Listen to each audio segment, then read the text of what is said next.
Hallo, hier ist der Chris und in diesem Video, da möchte ich dir gerne die Final Edition der Presets 2020 vorstellen. Es gab ja schon zwei Versionen zuvor. Die waren allerdings vom Aufbau dann eher wie ein Baukastenprinzip zu sehen. Das heißt, es waren sehr wenige komplette Presets, dafür eine ganze Menge Overlays und die konnte man dann ganz individuell zusammensetzen.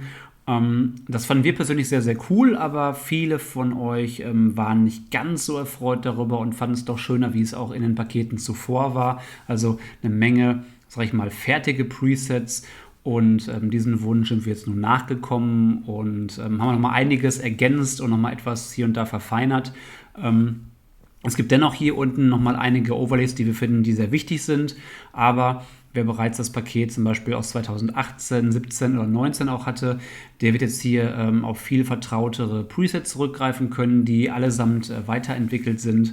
Unser bekannter und, sag ich mal, unser Lieblings-Preset-Film heißt jetzt auch neuerdings dann Favorite, also Film Favorite, weil es einfach unser Favorit ist. Gibt es auch in mehreren Ausführungen, wie du hier sehen kannst. Das heißt, damit kann man auch schon gut Hochzeiten bearbeiten, weil es auch sowohl ein Indoor- wie auch Outdoor-Preset dazu gibt.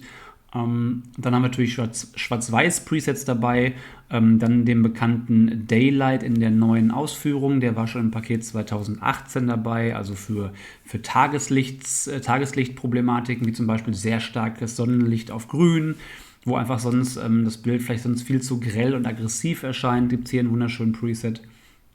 Dann das Thema Green Reflection, also wenn Bilder bedingt durch sehr, sehr grüne Umgebung doch gerade in den Hauttönen dieses unschöne Grün ja irgendwo durchkommen lassen, dass es so ein bisschen kränklich aussieht. Auch dafür gibt es ja zwei neue Presets, die jetzt auch weiterentwickelt sind.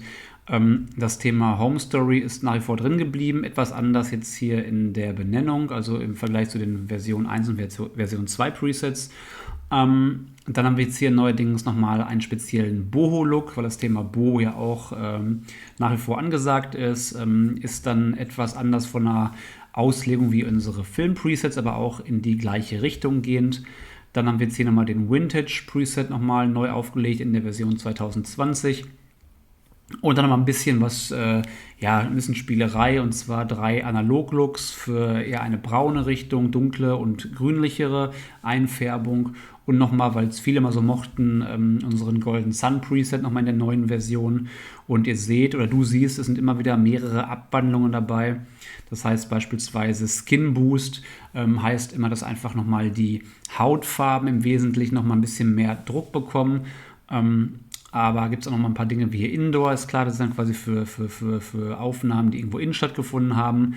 High-Con steht zum Beispiel für High Contrast, also für einen höheren Kontrast im Vergleich zur Basic-Variante. Ja, und dann kommen hier unten halt nochmal einige Overlays, das heißt, wenn du dich damit gar nicht auskennst, im Grunde sind das hier oben alles fertige Looks. Und ab der Nummer 27 kommen halt die Overlays und die kannst du quasi ganz individuell auf die einzelnen Presets drauflegen. Wie das gleich genau aussieht, werde ich gleich im Laufe des Videos demonstrieren. Aber es sind jetzt wirklich nur noch ganz, ganz wenige. Zum einen hier, um den Hintergrund nochmal zu verändern, wärmer, kälter, wie auch immer. Und nochmal, um ein etwas weicheres Gesamtbild zu bekommen, die Schärfe etwas nochmal zu erhöhen, die Vignettierung zu verändern. Oder wenn du kein Fan eines Filmkorns bist, dann kann man hier unten nochmal den Grain, das Filmkorn, aus den Bildern quasi mit einem Klick entfernen. Also ich habe hier unten einige Bilder soweit vorbereitet und ich würde sagen, ich werde mal einige davon jetzt bearbeiten, dass du ein Gefühl bekommst, wie die Presets funktionieren.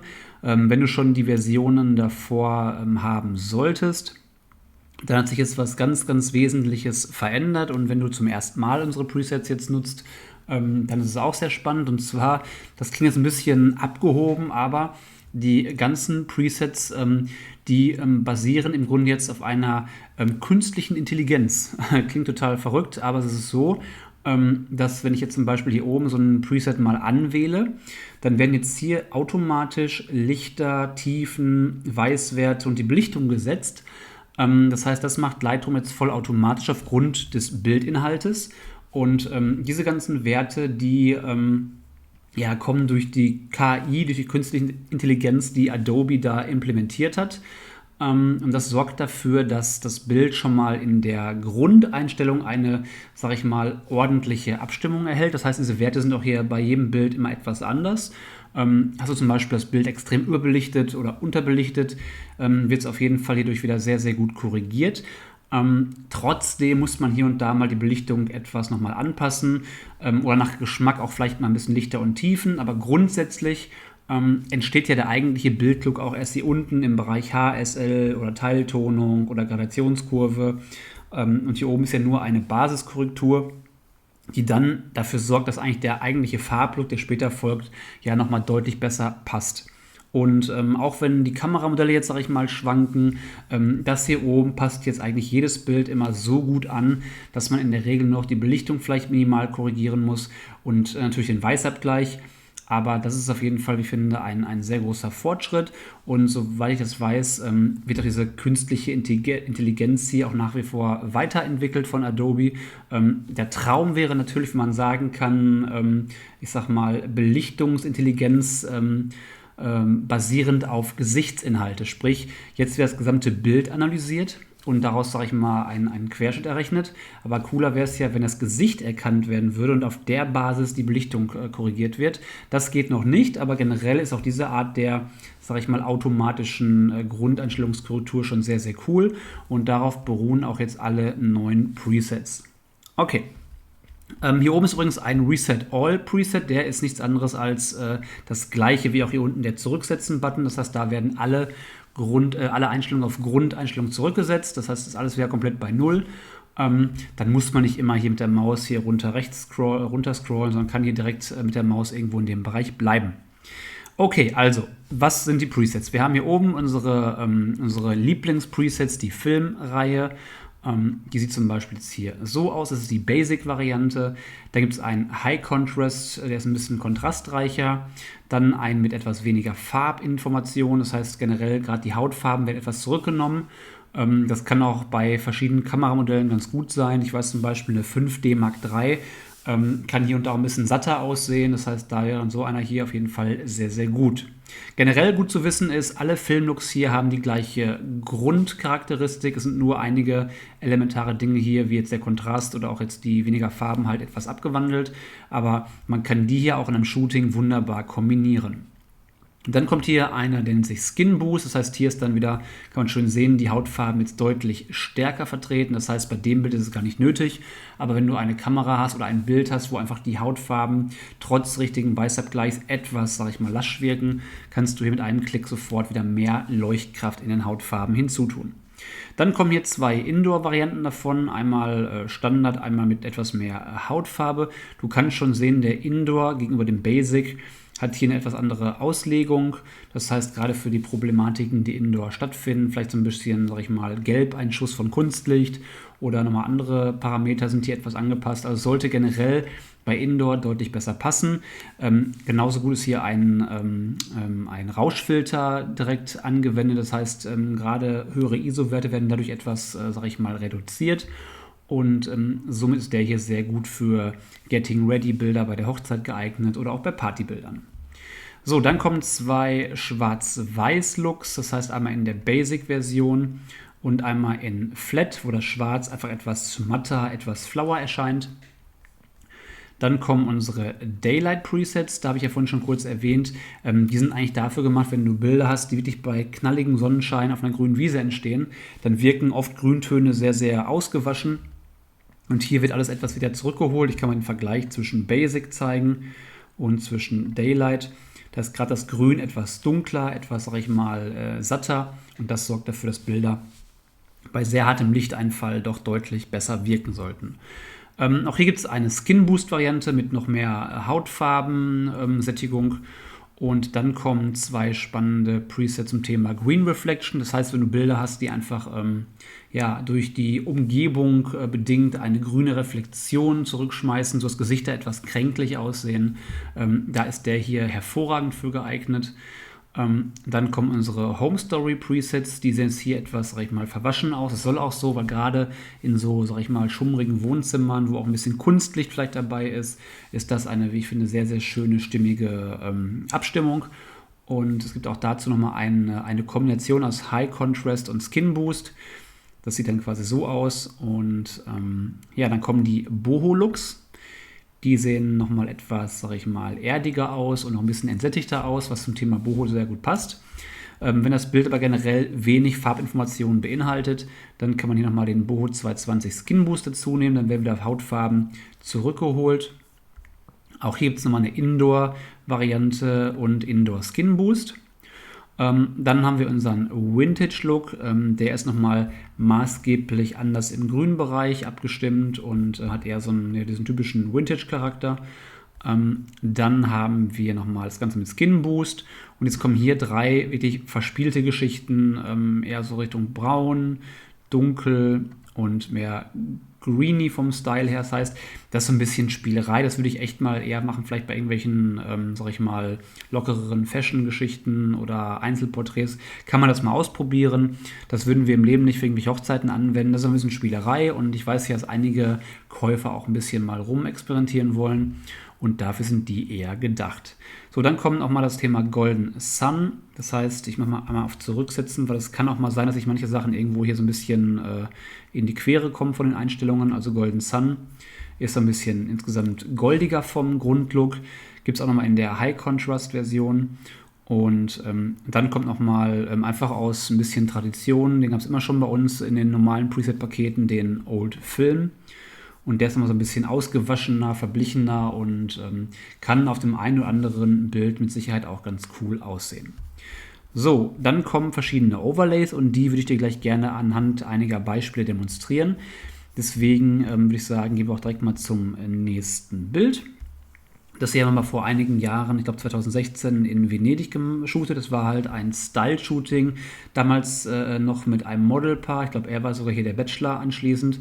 Und das Bild ist deswegen drin, weil einfach das Licht in Italien generell oftmals nochmal deutlich wärmer, intensiver ist als vielleicht jetzt hier irgendwo hier im Ruhrgebiet.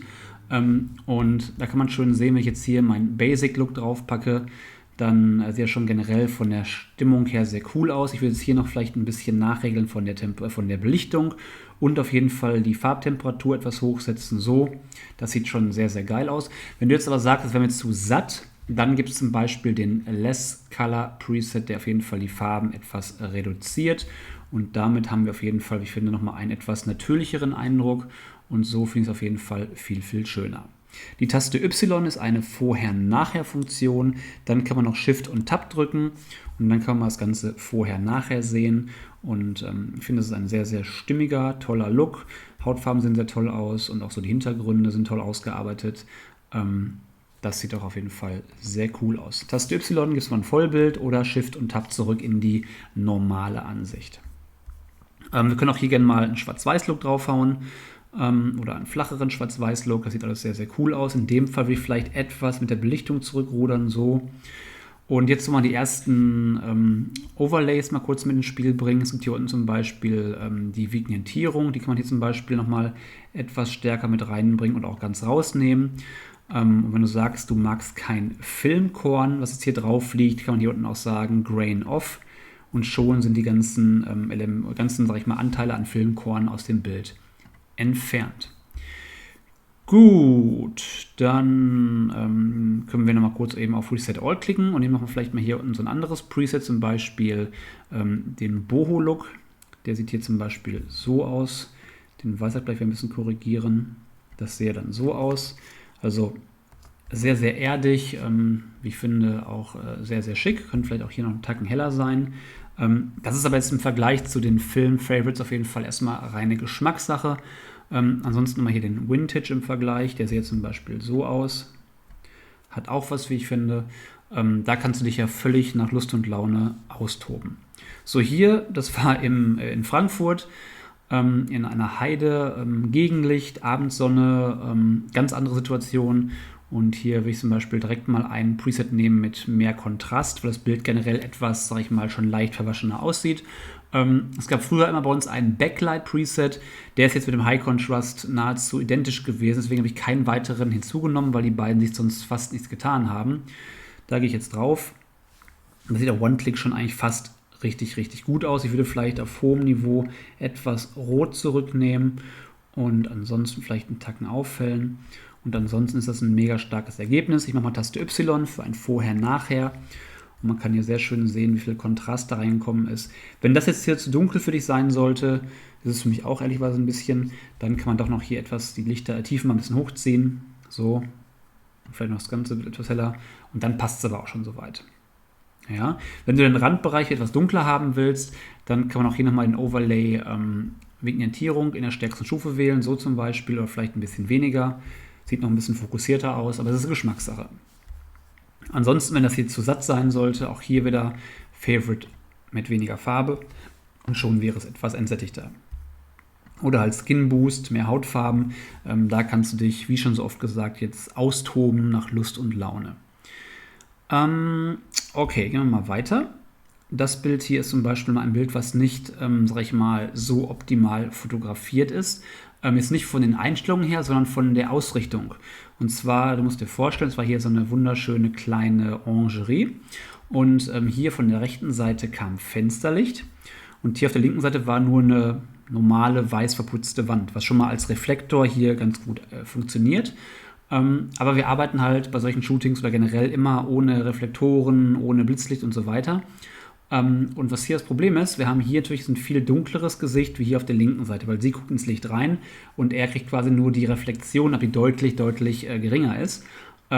Deswegen würde ich immer empfehlen, wenn man die Chance hat, das Paar eher zum Licht zu drehen. Aber da hier die Wand links einfach total langweilig war, mussten wir es so ausrichten.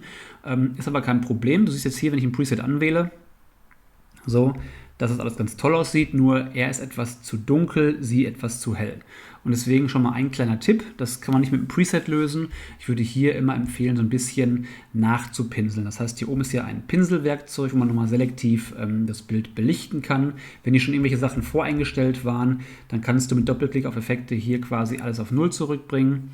Und ich würde jetzt hier etwas die Belichtung raufnehmen, etwas die Tiefen raufnehmen und dann mal wirklich ganz, ganz grob über seinen vorderen Gesichtsbereich hier rüber malen. Auch den müssen den Bart hier mitnehmen. Es kann noch einen Tacken heller. Ich würde sagen, so. Es darf nicht zu stark sein, hoppla, weil sonst sieht es unrealistisch aus wegen der Lichtführung, aber so ist es auf jeden Fall cool. Und gleichermaßen würde ich auch nochmal sie etwas abdunkeln, aber nur minimal. So. Und schon sieht es auf jeden Fall deutlich ausgeglichener aus. Generell mal ein Bild vorher-nachher, Taste Y, Shift und Tab, dass du siehst, was jetzt hierbei rausgekommen ist. Also immer noch eine schöne Sättigung, aber alles etwas trotzdem irgendwie erdiger, schönere Grüntöne, aber trotzdem auch ganz wichtig, gerade unsere Film-Presets sind auf Neutralität ausgelegt, das heißt, es werden keine Farben verfälscht, sondern höchstens anders gesättigt. Ja, okay. Und man sieht, dass jetzt die Gesichtstönungen hier deutlich spannender aussehen, beziehungsweise die Belichtung. Das machen wir sehr selten, aber in so einem Fall will ich es auf jeden Fall machen, weil es ist vielleicht 3, 4 Bilder sein, die da gemacht wurden. Die kann man schnell mit dem Pinsel korrigieren. So, dann kommen wir jetzt zu dem Bild und hier wird es jetzt ein bisschen spannender, denn hier haben wir natürlich jetzt eine kleine Problematik und zwar, da wir auch hier nicht geblitzt haben oder ähnliches, haben wir jetzt hier vergleichsweise dunklere Gesichter im Verhältnis zum doch sehr, sehr hellen Hintergrund.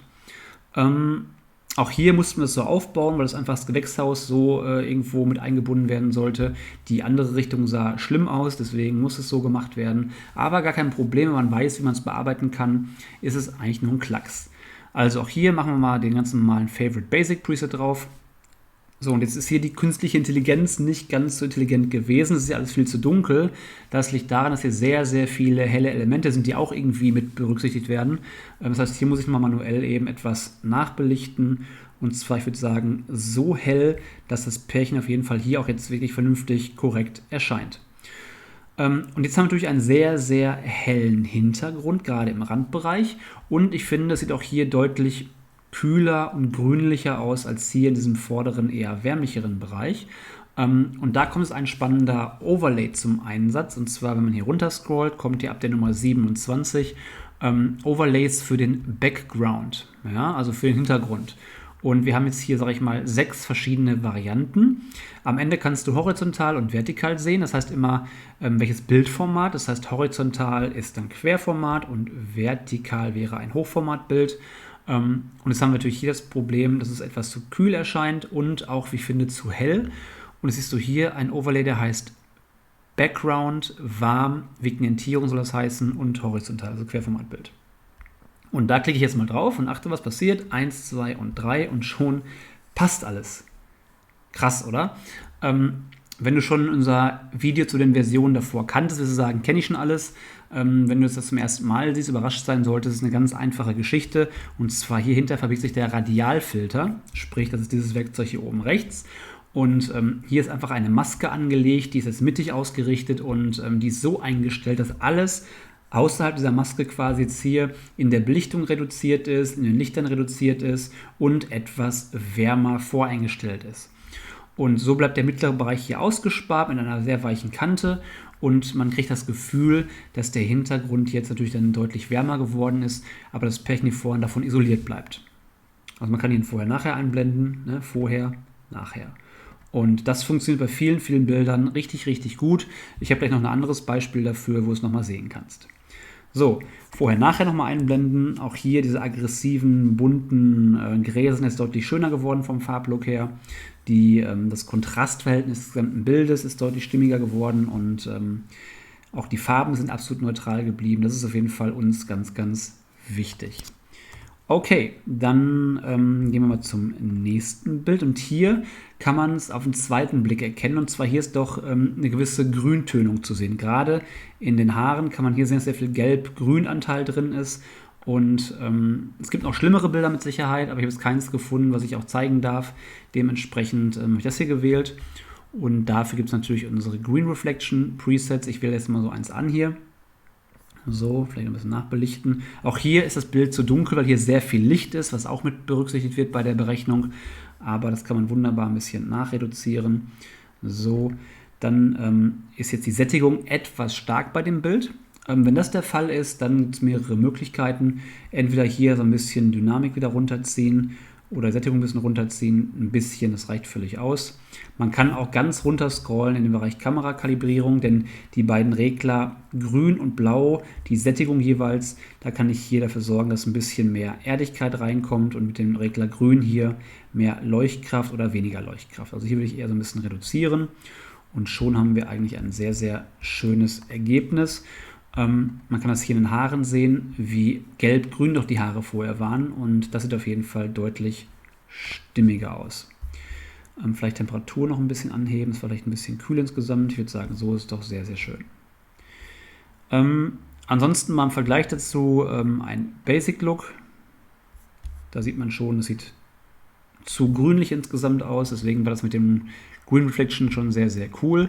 Ansonsten schwarz-weiß geht natürlich immer im Ernstfall, aber bei so einer schönen Farbe des Sees wäre es eigentlich schade, da alles schwarz-weiß zu machen. Hier ist mal ein tolles Beispiel und zwar auch hier kann man vielleicht schon erkennen, wir haben ein sehr, sehr schön neutral fotografiertes Pärchen im Vordergrund, aber einen doch sehr, sehr hellen Hintergrund. Das liegt daran, dass wir hier im Schatten gesessen haben, aber hier hinten kam eine Menge Licht durch und deswegen ist auch das Ergebnis gleich etwas ernüchternd. Ich kann es dir mal zeigen. Wir nehmen mal hier direkt ein bisschen mehr Kontrast rein. Das sieht hier vorne alles ganz, ganz toll aus, aber hinten ist es viel zu hell und vor allen Dingen viel zu farblos. Haben wir auch selten, dass es so aussieht, aber es sind jetzt sind auch bewusst ganz spezielle Bilder gewählt hier, die etwas mehr Aufwand benötigen. Weil es wäre ja gelogen, wenn wir sagen, dass bei jedem Bild, jeder Preset sofort mit einem Klick funktioniert. Das ist nicht der Fall, aber es sind meistens nur wenige Handgriffe. So, das sieht alles sehr, sehr schön aus und der Hintergrund, der müsste auf jeden Fall dunkler und vor allem auch ein bisschen satter. Also zum einen kann man gucken, dass man eine Vignettierung drauflegt, zum Beispiel so, aber die sorgt nur für die Belichtung und nicht für eine Farbkorrektur. Deswegen würde ich zusätzlich jetzt noch Folgendes machen. Und zwar haben wir ja hier unsere Overlays für den Hintergrund. Und auch hier kann man den gleichen nehmen wie gerade, entweder mit oder ohne Vignettierung. Und da wir gerade schon eine Vignettierung draufgeschmissen haben, würde ich jetzt hier nur nehmen Background warm horizontal. Und schon ist der Hintergrund auch deutlich wärmer und stimmiger geworden. Jetzt kann es noch etwas heller insgesamt. So, machen wir ein Vorher-Nachher. Du siehst, was das für ein krasser Unterschied ist. Auch die Struktur des Hintergrundes ist deutlich schicker. Auch diese Wärme, die besser zum Vordergrund passt, ist da. Und dafür sind dann solche Overlays auf jeden Fall doch sehr, sehr gut. Brauchen wir ultra selten, aber wenn, ist es auf jeden Fall eine sehr, sehr gute Hilfe. Man muss nicht mehr manuell hier oben jetzt einen Radialfilter anwählen, die Einstellungen vorwählen, sondern kann direkt mit einem Klick dafür sorgen, dass hier mehr Durchzeichnung und Farbigkeit im Hintergrund kommt. So, hier kommt mal ein Indoor-Bild, weil es ist jetzt nicht unsere Wedding Collection hier, die deutlich deutlich umfangreicher ist im Bereich der Wedding Presets, aber auch hier hat man ein paar Looks, die man durchaus auch für Hochzeiten nehmen kann, zum Beispiel den Film Favorite Indoor, der sieht ja zum Beispiel hier so aus, so mit einem Klick, wie ich finde, wunderschön. Ich zeige dir mal ein Vorher-Nachher, also auch hier gerade so diese leichten gelblichen Einflüsse sind hier etwas neutralisiert, wir haben tolle Hautfarben, eine tolle Durchzeichnung. Das ganze Bild ist plastischer geworden. Das sieht auf jeden Fall so schon absolut gut aus. Man könnte jetzt noch eine Sache machen auf hohem Niveau, und zwar brennt doch hier der Hintergrund doch sehr stark aus. Man könnte jetzt hier Lichter noch etwas weiter reduzieren, aber ob das hinten auch so schön mit diesen harten Elementen ist, muss man dann sich selbst die Frage stellen. Ich würde es fast schon so lassen und gut ist. Dann haben wir ein Bild, das ist auch hier sehr neutral fotografiert und auch der Hintergrund hat hier den gleichen Farbton wie der Vordergrund, ist alles sehr stimmig. Deswegen ist auch hier wahrscheinlich jetzt der Look direkt sehr, sehr gut. Ja, absolut. Ich würde es vielleicht etwas kühler machen, so auf 6500 Kelvin. Denn nochmal erwähnt, die Presets fassen die Farbtemperatur in keinster Weise an. Das ist wichtig, denn der Preset weiß ja nicht, mit welchem Farbtemperaturwert du fotografiert hast.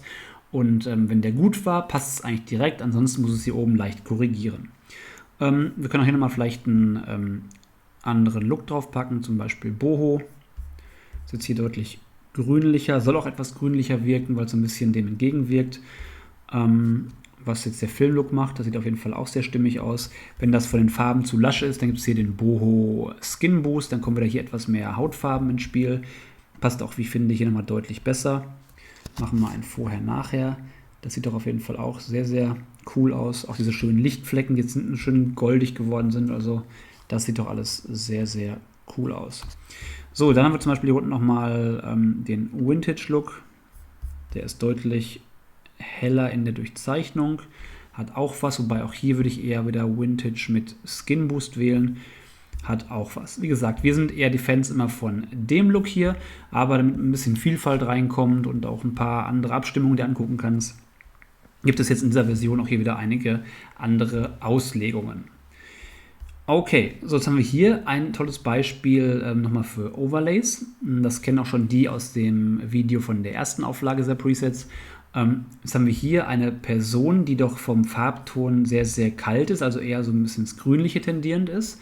Und der Hintergrund ist aber extrem warm vergleichsweise. Also sprich, das hier gegenüber das hier ist eine doch sehr erkennbare Differenz der Farbtemperatur. Das heißt, hinten wärmer, vorne kälter. Und das kann ich ja auch in keinster Weise mit einem Klick beseitigen. Sprich, ich muss gleich selektiv an die Sache rangehen. Und vielleicht ahnst du es schon, wir haben ja diese Overlays für den Hintergrund.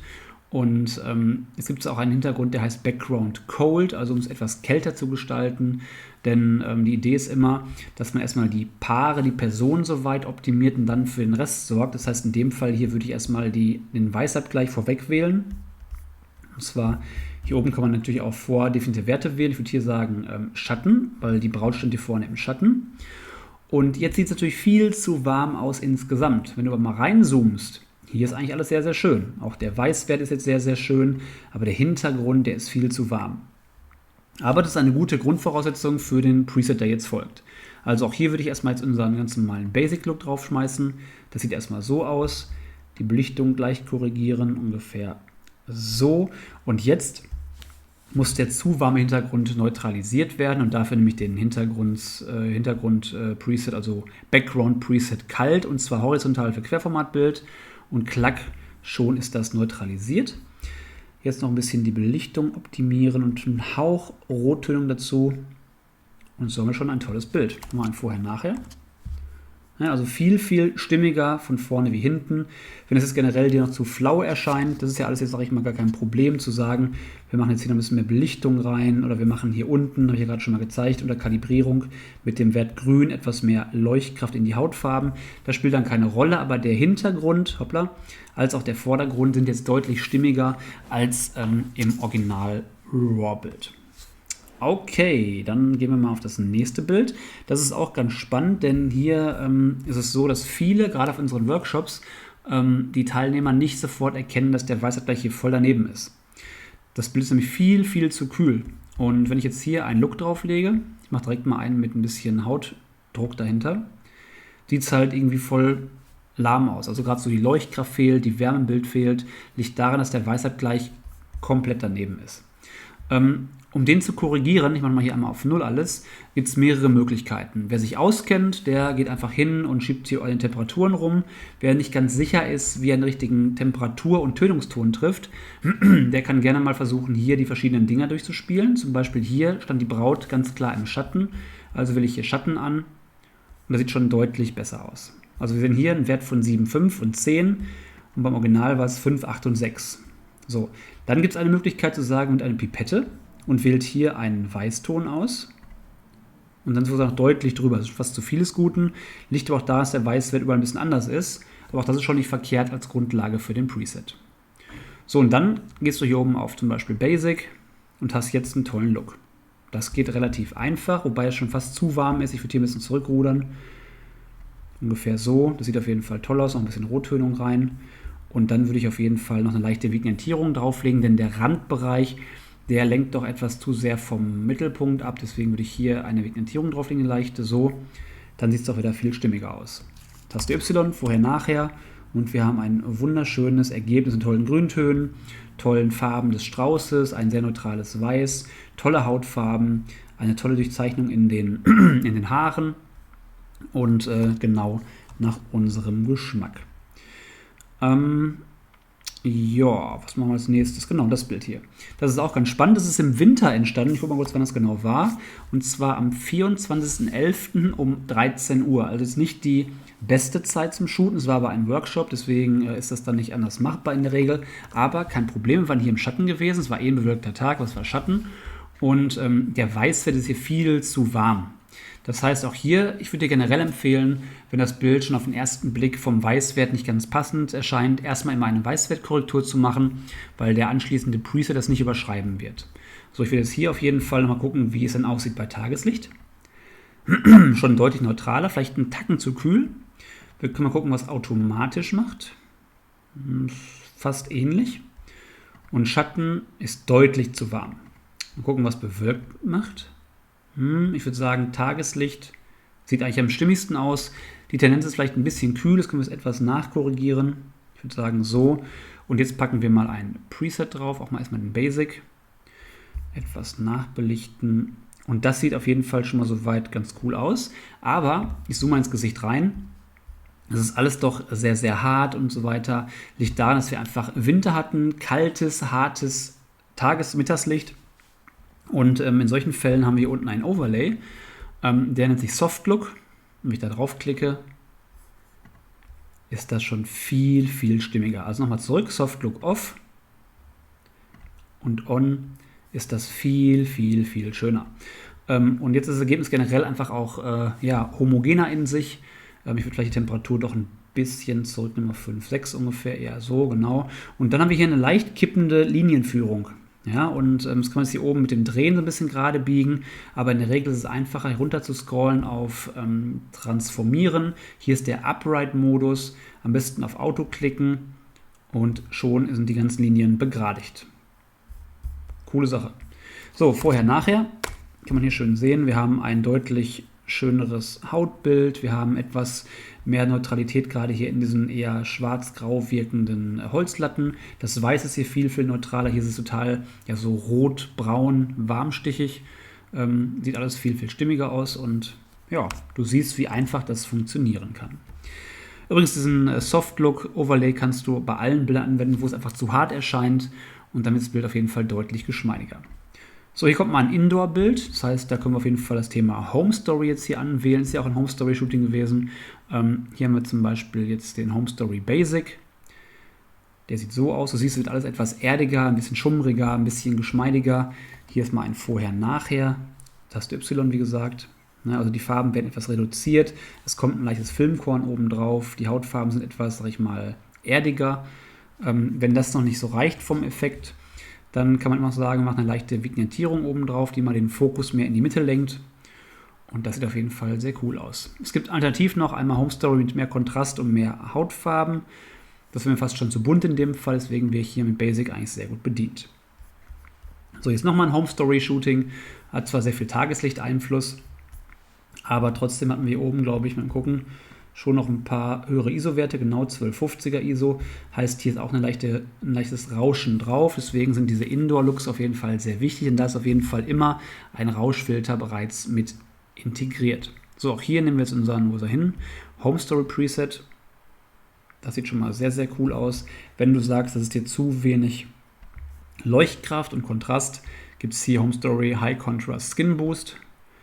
Und schon kommt da ein bisschen mehr Leben ins Spiel.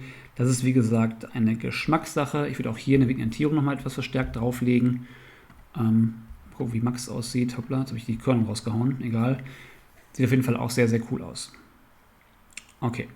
Nochmal was zum Thema Grundeinstellungen. Die Werte basieren ja auf dieser künstlichen Intelligenz.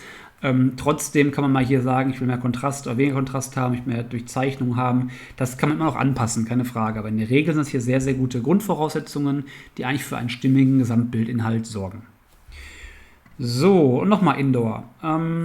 Erstmal hier das Bild kurz etwas korrigieren, ist nicht ganz perfekt fotografiert. So sieht es auf jeden Fall stimmiger aus.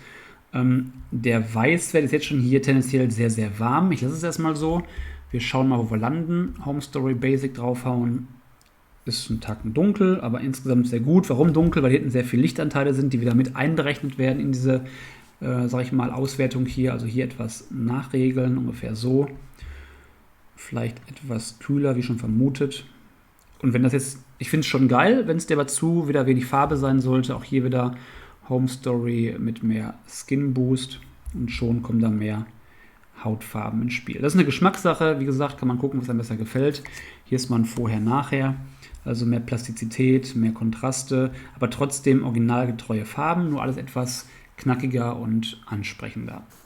Zumindest nach unserer Auffassung. So, dann kommen wir jetzt auch hier schon was drauf gespielt. Habe ich schon rumgespielt, okay, machen wir direkt wieder weg.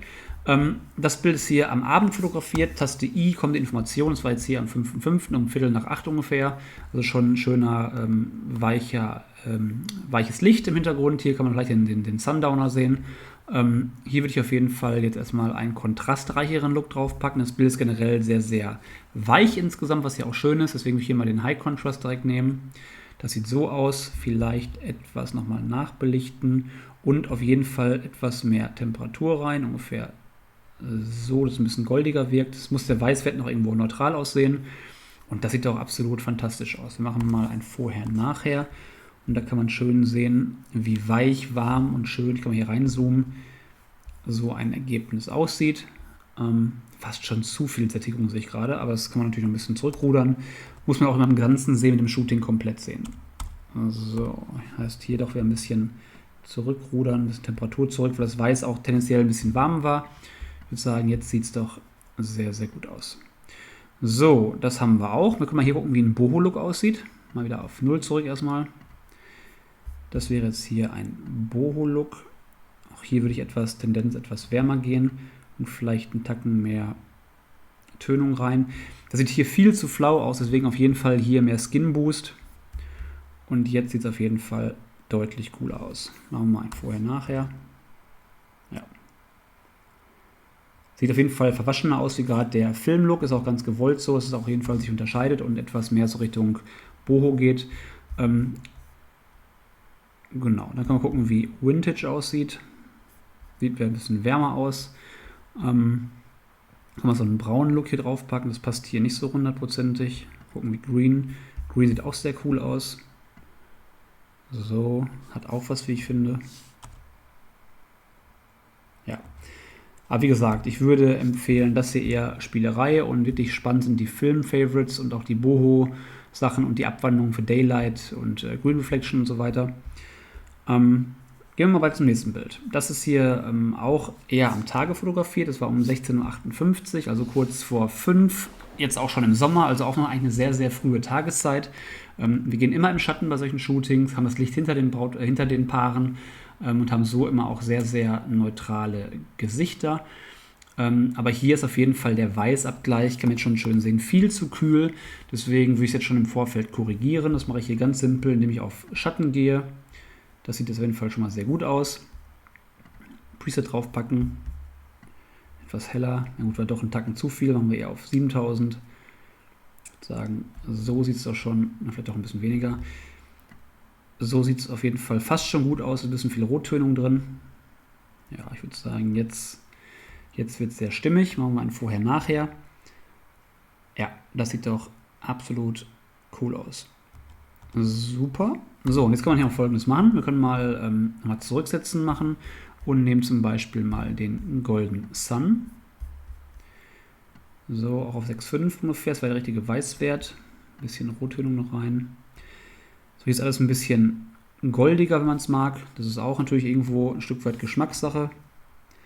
Aber wie gesagt, da empfehle ich dir, das mal mit deinen Bildern auszutesten. Es ist nur wichtig, dass der Weißabgleich immer ungefähr stimmt, weil wenn der voll daneben ist, dann wird keiner der Presets wirklich gut aussehen, weil einfach die Grundfarbigkeit einfach gar nicht gegeben ist. Gerne mal hier so ein Old Film. Das ist natürlich eine ganz andere Liga, aber wer sowas mag, ein bisschen wärmer noch, hat auch was, wie ich finde. Ist aber jetzt nicht so unsers, aber geht zumindest in unsere Richtung, dass es eher etwas analoger wirkt und nicht irgendwie quietschbunt wie so ein digital wirkendes Bild, was noch vor 5, 6, 7 Jahren irgendwie angesagt war. So, jetzt kommt ein sehr spannendes Bild, was auch nochmal richtig bei brutaler Sonnensituation hier fotografiert wurde. Also auch hier mal kurz die Uhrzeit. Es war zwar schon hier 7 Uhr in dem Fall, aber 7 Uhr Ende Juni ist immer noch brutales Licht. Und das kann man auch hier schön sehen, wie hart das hier reinhaut. Nur wir haben hier einfach auch einen Bereich gesucht, wo das Paar hier im Schatten steht. Aber man kann hier schön sehen, wie hart das eigentlich noch erscheint. Aber im Hintergrund ist es wiederum für uns sehr, sehr cool, weil es eine wunderschöne Stimmung gibt. Es wäre nur schön, wenn es jetzt irgendwie hier auf die Klamotten geprallt wäre oder noch schlimmer irgendwie auf die Haare aufgeprallt wäre. Aber so ist es auf jeden Fall sehr, sehr cool. Und jetzt können wir auch hier mal eben gucken. Wir haben, glaube ich, eine ganz leichte, nicht der Rede wert, also es ist kaum Grünreflexion. Liegt aber auch daran, dass der Weg hier unten mit dem leichten Sandboden doch sehr neutral ist. Hätten wir jetzt hier auch eine grüne Wiese gehabt, wäre die Reflexion wahrscheinlich viel, viel grüner ausgefallen. Dann wäre der Green Reflection mit Sicherheit spannender gewesen. Jetzt nehmen wir hier den ganz normalen Basic Look. Der sieht so aus. Das sieht doch schon sehr, sehr cool aus. Man kann aber jetzt Folgendes sehen. Wenn das Paar soweit wieder gut aussieht, wie der Rest jedoch sehr, sehr entsättigt. Und wenn man das nicht so haben möchte, gibt es den Daylight Preset für Tageslicht und dann passiert Folgendes. Dann wird das Tageslicht im Verhältnis noch viel, viel satter bleiben. Wenn du das lieber magst, ist dann der Daylight auf jeden Fall die richtige Wahl für dich. Muss man dann entscheiden von Bild zu Bild. Aber deswegen auch diese beiden verschiedenen Auslegungen hier. Wir können mal den Green Reflection reinhauen, dann wäre es ein bisschen jetzt rötlicher, weil natürlich das Grün ein bisschen gefiltert wird. Hat auch was, wie ich finde. Da muss man einfach schauen, was auch im Gesamten besser zum restlichen Shooting passt. Okay, dann haben wir hier nochmal ein letztes spannendes Bild. Und hier ist es so, das ist so ein typisches Bild, wenn man wirklich in der freien Natur steht mit Gegenlicht. Also normalerweise ist es so, dass wir die Sonne eher durch irgendwelche Bäume brechen lassen. Das hier war ein ganz, ganz spontanes Ende eines Workshops und da haben wir einfach nochmal schnell hier bei den letzten Zentimetern der Sonne gesagt, einfach mal auf Huckepack springen, ein bisschen Spaß haben und jetzt haben wir natürlich hier brutales Licht, was hier auf die beiden drauf fällt, aber es kann man auch wunderbar neutralisieren. Wie genau, zeige ich dir jetzt. Also Basic Preset, etwas mehr Belichtung, jetzt natürlich den Weißabgleich korrigieren. Ist auf jeden Fall viel zu warm. Temperatur runter. Ich würde sagen ungefähr so. Dann Rottönung auf jeden Fall etwas runter. Ich würde sagen so, noch ein bisschen nachbelichten. Und jetzt ist noch alles etwas zu rot tendenziell. Und da kann man Folgendes machen. Ganz runter scrollen, Kamerakalibrierung. Primärwerte rot, Farbton. Nach links wird es rötlicher, nach rechts orangener. Und wir wollen natürlich jetzt hier ein bisschen mehr Orange im Bild. Leicht nach rechts, ich kann es mal übertreiben, zu rot, zu orange und hier zwischen ist irgendwo ein Wert, der auf jeden Fall ein bisschen stimmiger wirkt und zwar eher so. Noch etwas Temperatur dabei runter, eher auf 5,5. Ein bisschen heller und das sieht doch schon sehr, sehr cool aus. Wir machen vorher, nachher, Taste Y, Shift und Tab.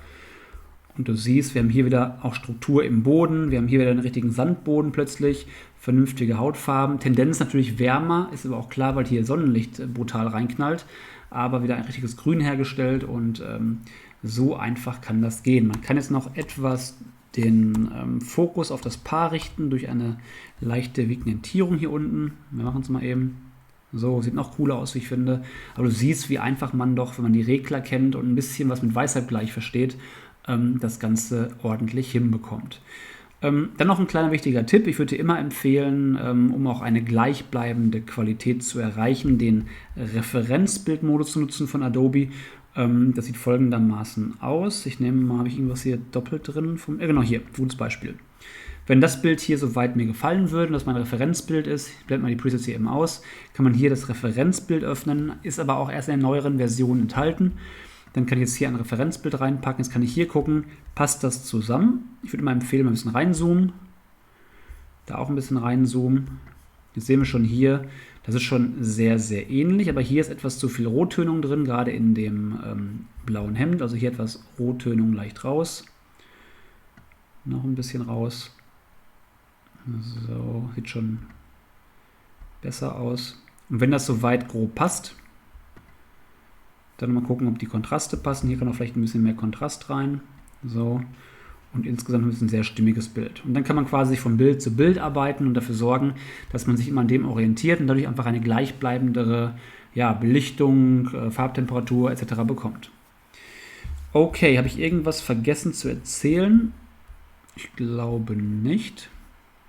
Also was wichtig ist, wenn du mit den Presets Probleme hast, nicht zum Ziel kommst, oder was auch immer sein mag, dann bitte schick uns eine E-Mail mit deinem Anliegen. Halte ich natürlich jetzt in der Formulierung jetzt kurz, dass wir wissen, was es geht. Und dann können wir dir auch, wenn du uns 1, 2 Beispiel-RAW-Bilder mit anhängst, auch gerne ein kostenloses kleines Demo-Video erstellen, dass du siehst, wie wir da an die ganze Sache rangehen würden. Ansonsten ist auch gerne die Preset User Group auf Facebook. Auch die ist dafür da, dass man sich da austauscht und vielleicht mal gegenseitig hilft. Da sind wir auch regelmäßig drin und schauen rein und bewerten, kommentieren Bilder oder geben auch Tipps und so weiter. Also bitte scheu dich nicht, da auch gerne um Hilfe zu bitten, denn du sollst ja auch nach dem Kauf irgendwo jetzt nicht allein gelassen sein und wir helfen sehr, sehr gern, denn es geht ja am Ende darum, dass du auch mit den Presets hinterher bessere Ergebnisse lieferst. Und wenn du es absolut nicht verstanden haben solltest und irgendwo Probleme da sind oder das Bild schlecht ist als Grundlage, dann melde dich bitte sehr gerne bei uns. Wir freuen uns darüber, dir auf jeden Fall helfen zu können. Und ansonsten sage ich vielen, vielen Dank, wenn du bis hierhin durchgehalten hast. Wünsche dir viel, viel Spaß mit den Presets. Nochmal vielen, vielen Dank auch für den Kauf. Das ist wirklich für uns eine große Ehre und überhaupt nicht selbstverständlich. Viel Spaß, vielen Dank und vielleicht bis bald.